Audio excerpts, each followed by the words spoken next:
So again, today is October the 25th, 2022. I'm speaking with Peggy Creveling of Creveling and Creveling.com, who are U.S. citizen financial advisors based in Bangkok, Thailand. Have I got that right? That's right. You don't have to answer this question, but I'm curious what you think about the sort of virtual currency frenzy, the Bitcoin thing, and all that. Do you regard participation in that as investing or speculation, or how do you see that? Well, if you yeah, I'll try here. Eh, if you understand about money and banking systems, it is very different than understanding about blockchain. Okay, blockchain and that technology may be an incredible market improvement for many things, right? But for the money and banking system, the cryptocurrencies as they stand today really they're not money, right? And that's clear. You know, something like Bitcoin is structurally flawed, could never be money. And I'm sure people will want to take exception to that, but it's a fact. They should, once you start to understand what makes money, how a money and banking system works, you realize that price stability is very, very important if you're going to actually have a currency, right? And we see that right now with high inflation, but that's nothing like some of the volatility we're seeing coming out of cryptocurrencies, right? You cannot use something that you don't know what your rent will be denominated in next month because you have no idea what the marketplace is going to, price it at. So it just doesn't work. Right. And so it's hard for me to see what the intrinsic value is here. The whole idea that this is a currency, it can't be a currency. And you can't have price stability unless you have someone who's managing the supply and the demand of that currency, whatever it may be, against whatever it's going to purchase. So if you don't have that entity doing that management, you will never have price stability, right? You have to actually manage both supply and demand. It can't just be driven by, the whim of the market. So that's why it's structurally flawed, why you can't really, these aren't going to work in that way. Now, how it all plays out, I don't know, but no, I'm not someone who would recommend You don't people. see it as investment grade is the point. Not at all. No. Okay. No more than, no. All right. So message, if you're into the crypto, that's a speculative sort of thing. Okay, that's interesting. What about your principal residence, primary residence? Do you see that as investment or something else? There are elements when you buy a home. There are elements that can be like investing. It is your home after all, so there's a lot of it that's actually consumption. It's where you live, right? And so because home values can go up over time, and in some places go up a lot and others not go up very much at all, but it can have some aspect of investing. But generally, as I would tend to say, it's best to look at it as consumption. You're going to spend a certain amount on housing. How do you prefer to own your home? And how does that work out versus, depending on the market that you're in, is renting a better choice? And that's something you can analyze. Okay, but clearly you would see investment in equities as what investing is primarily about. Is that correct? The types of asset classes I would look at would be, in stocks as equities, fixed income as bonds. There's some other types of investments like real estate, but real estate, not necessarily your individual home, but something much more diversified than that. The real estate investment trust, or even a fund of real estate investment trusts might be something that people could consider as well. What is your view of, you use the word fund, of mutual funds and that sort of thing? I mean, these things come with, management fees and all that kind of stuff. I mean, do you think that people are better off investing in mutual funds, individual shares, or it depends, or what are your thoughts? Yeah, so as a longtime stock analyst covering individual companies, I can say that the amount of time and effort and experience you need to actually cover an individual company adequately is tremendous. And so, I might be able to cover 8-10 stocks understand their industries, what they're in, and everything about them. That's very, very hard to do as an individual investor, to have a well-diversified portfolio. So we would, the primary driver of portfolio returns is actually asset allocation, buying entire asset classes, right? And mixing them together into something that looks right for someone's individual situation, right? In terms of risk and By return. asset classes, you would mean, I'm just making this up. Some examples, yeah.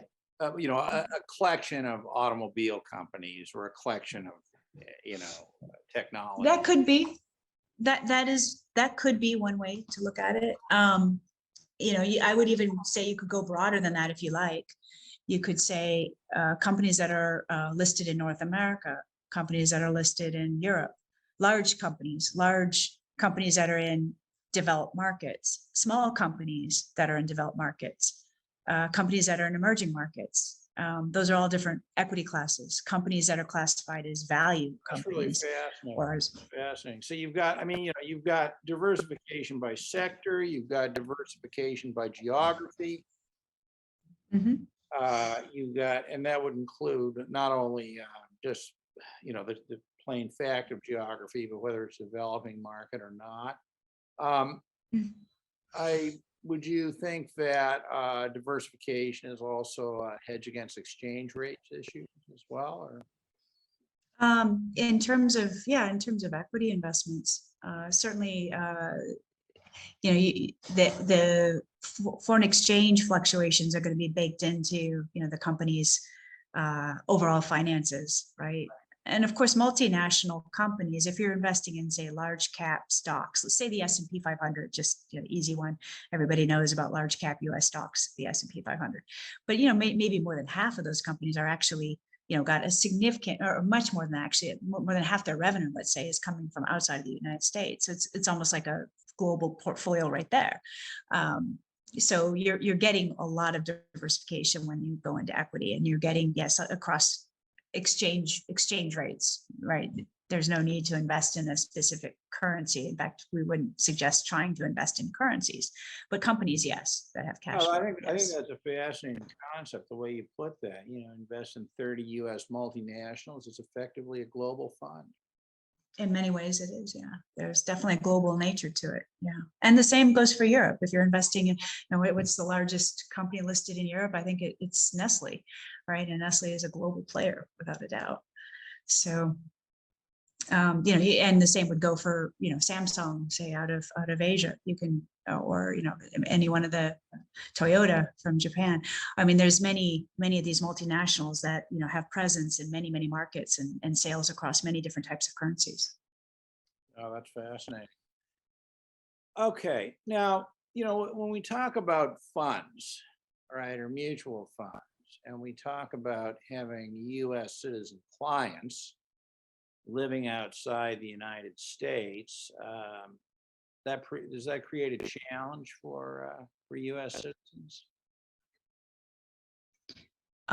So yeah, U.S. citizens have particular challenges, as we know, both of us being U.S. citizens, you and me, and also my husband Chad, and many that we work with, but a little less than half of our client base.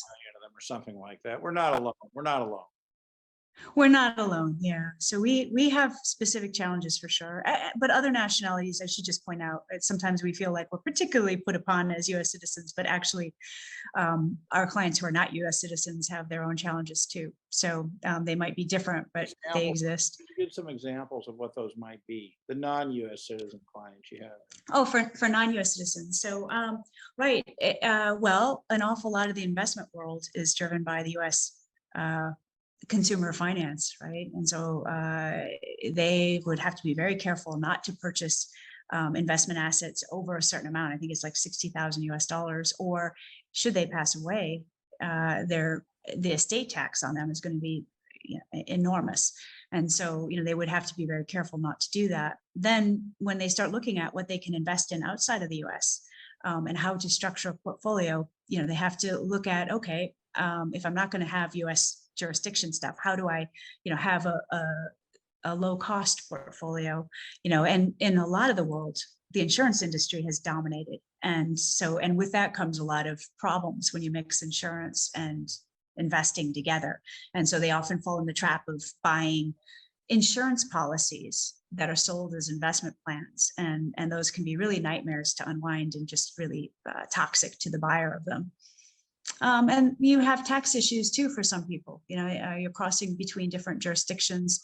you might be taxed in one way in one place and a different way in another place. And it can affect you even if you're not a US citizen. So you have to actually be well aware of how you're being taxed. And in today's world, we all know about FATCA and, the sharing of information that's going on, at the high level now on citizens overseas, but it's also going on for non-US citizens.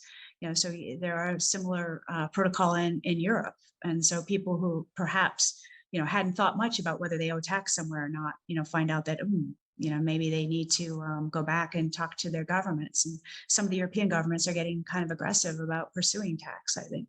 Spain is coming to mind right now, but I think, as populations age, I think we'll see that around the world, that a lot of governments are going to be looking to raise revenue to take care of their aging populations. And they're going to be looking for people who might not have thought they were taxable when they were. Yeah, well, it's certainly a problem, but I think your point is particularly interesting about,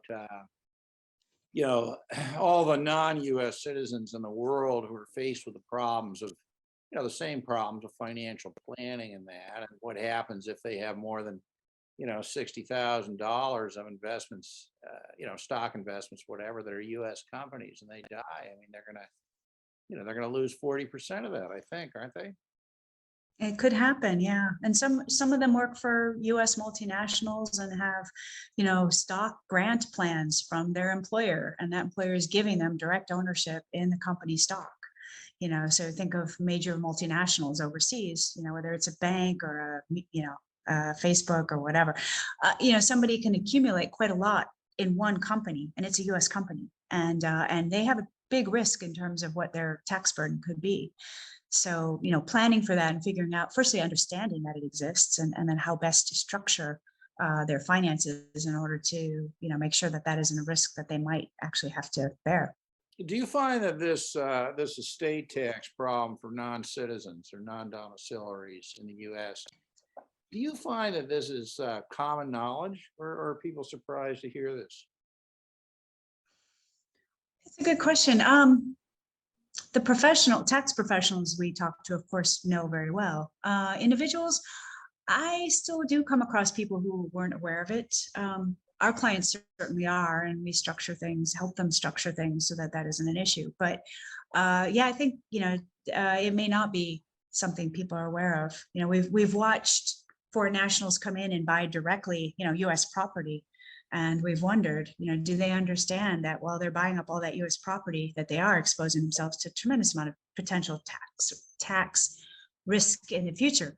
And I wonder if they know, some people will form a. They don't.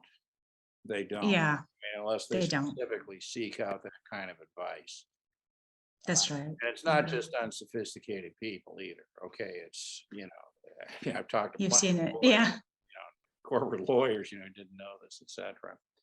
Yeah. So, I mean, what I'm getting from this, and this has been a fascinating conversation, what I'm getting from this is that not only does the concept of financial planning and investing come with its built-in challenges, but add to that, the tax and regulatory regimes around the world. And, this is tough and people need help. There's the cross-border nature of our world that that we've been operating in now for so many years has mean it's complicated. It can be complicated. One of the principles we would suggest is try to keep your situation simple. That you don't need accounts all over the world, in multi-currencies. You don't need properties all over the world. As glamorous as that may look, that may not be the best idea. I think Try to it's keep. generally a terrible idea. I live in Toronto, Canada. There are all these Canadians who think it's a great idea, to go and buy a place in Florida or somewhere. My personal view is they're out of their minds. They're creating the estate, the whole estate tax problem. Okay, but B, they got to manage them. I mean, why don't they just go rent? And yeah, in today's world, something that's at sea level, Well, that too. If you I a little bit skeptically. I saw Yeah. a fascinating article. I think it was in the New York Times a week or two ago about this, this hurricane thing in Florida. Making it possibly difficult or impossible to get insurance. If you can't get insurance, you can't get a mortgage, right? Yeah, effectively even for US residents, shutting them out of the Florida real estate market. I mean, it's yeah. amazing. I mean, it's clear that there definitely is a climate risk, associated even with the most pedestrian basic decisions in life, right? That's right. Yeah, the world is changing, as we know, rapidly, and staying flexible, keeping your finances flexible and simple are some of the principles. Yeah, we'd definitely So say would people you should try to subscribe to the strive. principle that as the world gets more complex, we want your situation to get more simple? I think that's about right. You want to be able to maneuver. You don't want to be tied in if you can help it. You want to be able to make decisions if you get more information as things change. Simple and flexible is good. Mhm. Well, I certainly would agree with that. And if I can just sort of inject a thought I have on this, I mean, I think that generally speaking, people ought to stay away from inventing, entities and trusts and all these structures, et cetera, which do nothing but add more tax reporting, et cetera, et cetera. I don't. Do you have any views on that? That's great coming from a lawyer, a tax lawyer.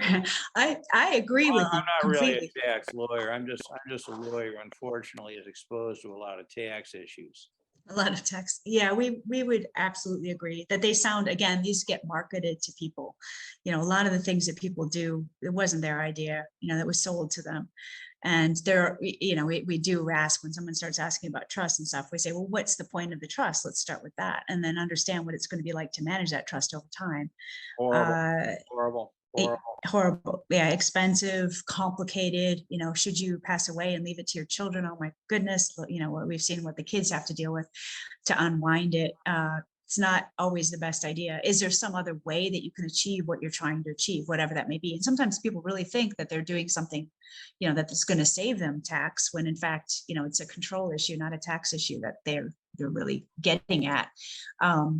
So you really have to get at what's the purpose of it. Is there really a good reason for this or not? Is there another way you could do this that would be a lot better? Well, not only that, but the horrendous cost and sort of diversion of energy on this stuff is I think Hmm. simply unbelievable. But Yeah, that's just my simple-minded view of it.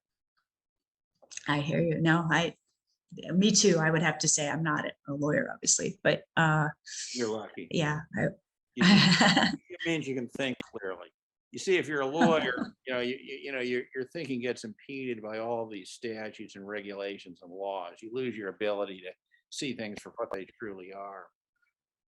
There are, I suppose there are folks that can do both, but yeah, I imagine that is a challenge uh, that some people will find to both keep the big picture in mind as well as the detail. Well, I just think that legality and common sense are not necessarily the same thing, and often they have nothing to do with each other. That's all. Yeah. That's I agree. So I'm talking to you today. You're not in Bangkok at all. You're where are you? Yeah, so I'm in Lisbon, Portugal at the moment. I'll be returning to Bangkok very soon. Oh, well, that sounds kind of nice and exciting. And I understand that there's a huge motorcycle culture in Bangkok. And are you part of that culture?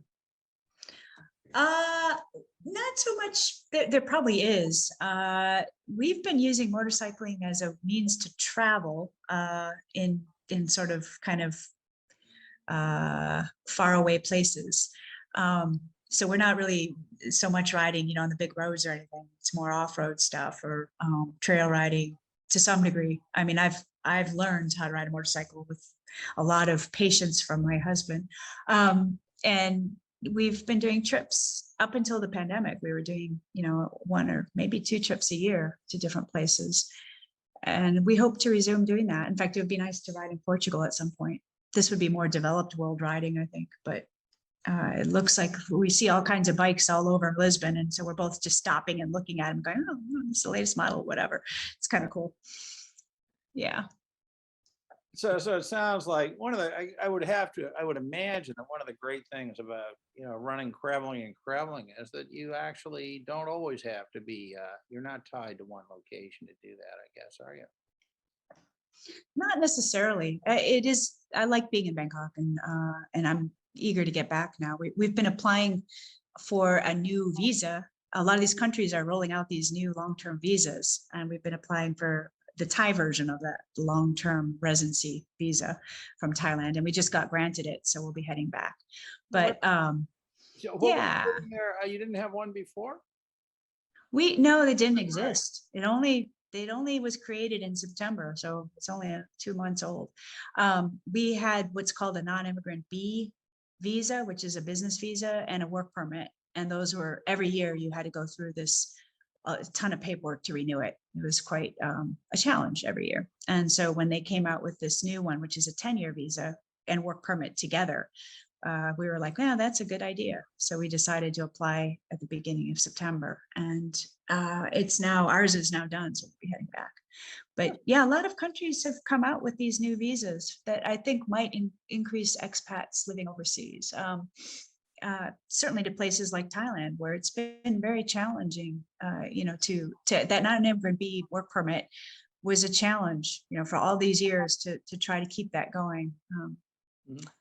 So we're hearing Bali, Indonesia just has come out with one, and Portugal has some version of, golden visa, as they call it, Right. in many countries. Yeah, no, you're Yeah. getting a lot of people who are going to be, thinking of just going to other places because they can do their work from those other places. And of course, that makes me wonder, what's the attitude of the countries they're moving from going to be about their tax situation? Yeah, yeah, it should be interesting. Each country will be different. So, people in who move to Thailand, will have to look at we all know for US citizens, there's really, you don't get a whole lot of options there. You get some breaks, but you're still going to be underneath US tax law, but you might be able to give up residency, not citizenship, but residency in certain countries and move to a place like Thailand.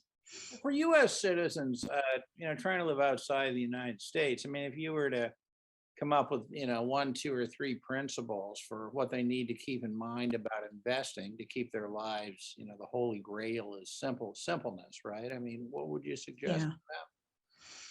Yeah, I would suggest they keep their financial custodian as a US custodian. The best protections are there for them. The most transparency is there and the lowest fees. And since they're going to owe tax anyway, there's no advantage to trying to shift that money out. And they might as well enjoy the fact that that is one of the strengths of the US. It does have one of the best consumer finance industries in the world. And I can say that having looked at very, very many different options. So they should keep that. They should build their portfolio there. They may, depending on where they live and what currency they're in, they might want to have some fixed income in their local market to try to stay in sync with, local currency issues, but not their long-term globally diversified portfolio. Basically, They're going to keep it U.S. centric. not really US centric, just no more like the gatekeepers in the US. They can have a globally diversified portfolio. You can build a really nice diversified portfolio using US exchange traded funds, right? US domiciled exchange traded funds. And in fact, they're going to be limited to, if they're going to be diversified, i.e. not buying individual stocks, which we would generally say it isn't an efficient nor wise way to go. We would suggest that they do build a diversified portfolio of funds, but those funds are going to have to be exchange traded funds that are listed in the US, not mutual funds, because regulatory issues would prevent them from investing in mutual funds. They would want to have a custodian that is happy to work with them outside the US, and there are some that are. And so, the two that we work with are Charles Schwab and Interactive Brokers. Both of those will work with US citizens overseas. Sorry, what's the second one? Schwab and what? Interactive Brokers. Interactive Broker. Okay, well, that's great. Those are the two that we have found are useful for Americans overseas. A lot of the others just shut out their US clients. There's nothing. We love Vanguard funds, but Vanguard doesn't want to hear from you if you're living in Thailand, right? And you might be able to get away with it, using a VPN for a while, but if for some reason they find out, they may very well shut your account. And we've seen that happen to so many Americans. So, stick with a broker that wants to work with you, build an exchange traded fund, portfolio with an asset allocation that makes sense for you. Maybe have some money in your local currency and some fixed income, But be aware of the PFIC rule, which you probably are aware of. If you're buying funds outside of the US, you are going to be subjected to an awful tax situation called PFICs, passive foreign investment corporations, and the tax. The way the U.S. taxes those things is really painful. There's a lot of filing. It's complicated. It's expensive. It's Don't you generally think a better speaking. word might be confiscation. Can be. I actually have a number of PFICs. Chad and I own a number of PFICs because we get tax breaks in Thailand. So we have Thai funds, in Thailand, that when we contribute to them, we get breaks on our Thai tax. So it works from that standpoint. But we know the rules and we know the complications, and we have a great tax person we work with to make sure the filing is correct. Right. But there's a special form for that. Anyway, what I would say is instead, look at maybe having some funds in just a bank account for your emergency in your local currency, something like that. Now, these U.S. ETFs that you mentioned as a way of getting, exposure to, non-U.S. securities and that, these would not be PFICs, correct? Because the ETF itself is a U.S. entity. Correct. Yeah. It's a U.S. legal entity, so it's not a PFIC. Yeah. So you can buy, names. You can think of some. What's a classic one? Vanguard Emerging Market Fund. If you want emerging markets, you could have. Schwab has any number of funds, that are ETFs. There's Schwab. I think it's developed market equity or something like that. iShares. There's numbers of them. These are all passively managed, index tracking funds where you're just buying the asset class. And they're listed in the United States. They're going to be listed, on a U.S. stock exchange. You would trade them during the day. You would buy them. And we don't suggest active trading, but you would buy and hold, invest according to an asset allocation that makes sense for your situation. And all of this in furtherance of simplicity. No, I'm serious. Actually, I'm serious. Yes. Although it doesn't sound like it. I mean, if somebody were listening in on this conversation. The reality is that it does further simplicity because it gets people out of the, the whole problem of, as from a U.S. point of view, anything that's foreign is fundamentally toxic, right? Yeah. Yes. Yes, exactly. Yeah, it actually is simple. You have a single custodian that you're using. These custodians in the U.S. are obviously well regulated and transparent, and so your funds there are very safe.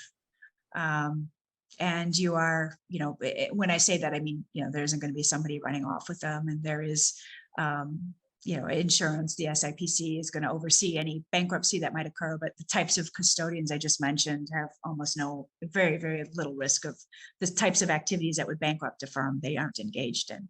So, but, even as a U.S. person, if you're investing, let's say you had your funds at Lehman Brothers during the 2008 crisis, Sure. SIPC oversaw the moving of all your funds were safe because they were carved out. They weren't on the balance sheet of Lehman. They were under your name, and they were just simply moved to a different broker when Lehman went under. So that's the kind of thing you want to look for. When you're outside of the US, you don't necessarily get those protections. And a lot of people don't realize that. They just assume it's the same everywhere. Well, unfortunately, it's not. The fees can be hefty. Sometimes there's as many as 4 layers of fees in some of these things that people get sold, and they don't know it because it's not disclosed.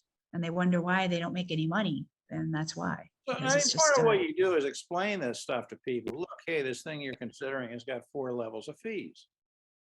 Yes, that's right.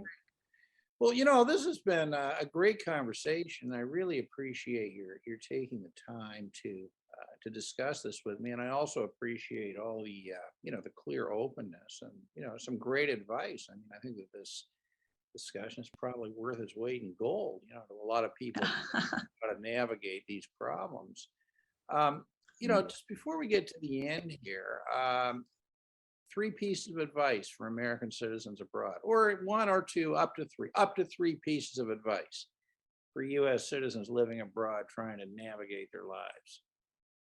Yeah, well, we've talked about some of them. Maybe I'll just kind of roll them out, try to remember which were the top ones. Get started if you're not, get started.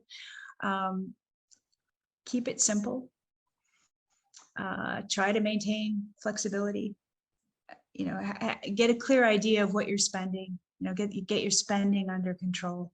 At least understand that part of your finances. Now, that is such Um, fantastic advice. The thing I worry about is it's so simple, people might not think it's worth anything. I think what they want to hear is set up a foreign corporation, go buy a foreign mutual fund. All these mm. things are so toxic. But that's I think very, very wise. Simplicity is virtue. Simplicity is virtue. If I gave a plug, I would say, go to our blog and sign up for our newsletter. We do try to write, it's free, we do try to write articles that will be useful to people. And so, Yeah, absolutely. And people, I concur. I've seen your site and I think it's got, I think it's great stuff. It's good advice. I think it's exactly what people need to read and understand. And the website, it's crevelingandcreveling.com, correct? yes, that's correct. .com. Okay. And that is how people would begin the process of contacting you if they were so inclined? Sure. Yeah, they could go to our website. We have a contact us page. They could feel free to send us a webmail and we will respond. We generally try to get back to people quickly, within say 1 business day. And That's quick. yeah, we can take it from That's there. quick. Yeah, that's quick. Okay. All right. Any final thoughts? No, it's a pleasure to talk to you. Really enjoyed it. And Pleasure is mine. This is great. I mean, I feel that, as I say, I feel like I've learned something here, which is fantastic. me too. So I think Me other too. people will too. Thank you so much. Thank you.